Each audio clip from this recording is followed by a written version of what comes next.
Few hours from the start of the Boston Marathon, 30,000 runners will soon be lining up. Good Day Maine's Jeff Peterson joins us now live from Boston. And Jeff, there are more than 200 runners from Maine. That's right, a lot of them, 206 to be total, and they are so excited to be running this race. We are at the finish line. This is Boylston, where those runners will be crossing the finish line, getting their medal and getting, of course, their blanket and all the excitement of the thousands of fans that are going to be here. But way down there, 26.2 miles down Boylston, and then turning a few corners is the starting line, 26.2 miles. At 8:50, the mobility impaired athletes will be taking out.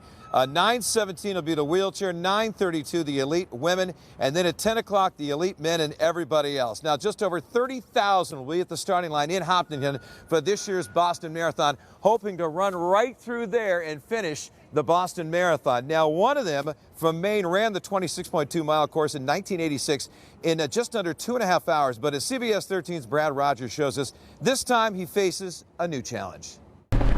He's one of the best runners in the state of Maine. As a young man, distance runner Mike Westphal would often be first across the finish line. Watch that pothole there. Now he finds himself in a different race, a race to find a cure for Parkinson's disease. I've been an athlete all my life, and just didn't occur to me. To me, Parkinson's was somebody who had the shakes, and I had no symptoms like that. I had a stiff shoulder. Westphal was diagnosed with Parkinson's 10 years ago. The degenerative disorder of the central nervous system restricts mobility and is caused by dopamine-producing nerve cells dying off. To offset that, he takes dopamine replacement drugs 5 times a day. At first, the drug did wonders. He was nearly symptom-free.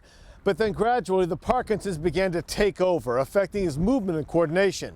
Then one day, Westphal decided to give running a try. And to his surprise, the running seemed to shed his symptoms. When I'm running, I don't feel any symptoms.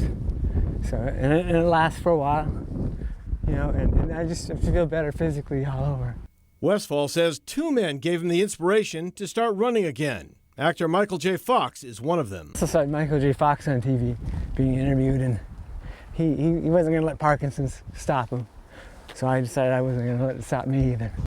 The other is his longtime friend Gary Allen, who had run from Canada to Washington, D.C. in 2.5 weeks. And I figured if he could run all that way down in 17 days, I could run down the end of the island and back.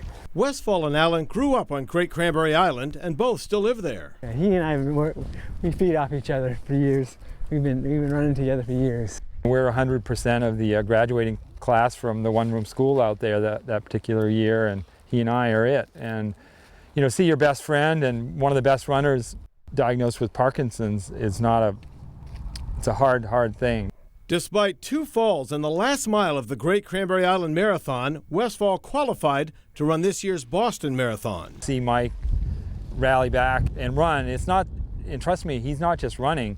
Mike's running really fast for his age division, and you know, if you're able to be down there in Boston to see him come in, you'll be amazed, and there'll be a lot of able-bodied people well behind him, and it's phenomenal. Mike Westphal told me the more he runs, the better he feels. Some days you feel like you can run like the wind. The dopamine replacement drug is what causes him to shake, but after a few miles, the Parkinson's is barely noticeable. It's incredible, though, isn't it, that when he runs, the symptoms go away? Well, you know, his body can still do what he loves to do, you know, and the Parkinson's symptoms sort of are put aside for a moment. So what a great thing, yeah. Westphal last crossed the finish line of a Boston Marathon 30 years ago. He's looking forward to the final turn onto Boylston Street. It's such an incredible experience running in Boston with all the crowds, and it's just the ultimate marathon. Mike's a complete tiger as far as any terrain, and whether he has Parkinson's or not, I don't know that he'd be running a heck of a lot faster if he didn't have Parkinson's.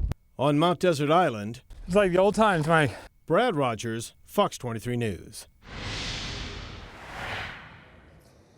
And it is an incredible scene right here as they finish the race at Boylston. Now, again, he will be one of 206 Mainers taking part in this race. 107 of those are men. Now, let me give you some of the other numbers. The totals here today, 30,805 participants, 16,685 are men, 14,120 are women. Out of those, 24,369 are from the United States. 98 countries are represented.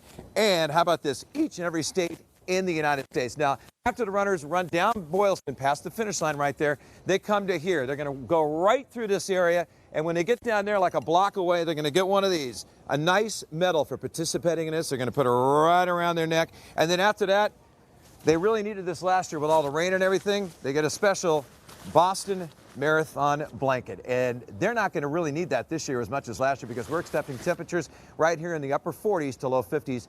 Perfect weather conditions, including a few clouds out there. So reporting live here for the Boston Marathon at the finish line, where again 30,000 people are going to be running right through here. I'm Jeff Peterson, CBS 13 News, guys. Yeah, definitely much better weather than it was last year when it was raining and very, very cold. And I cannot wait to see Mike cross that finish line later today.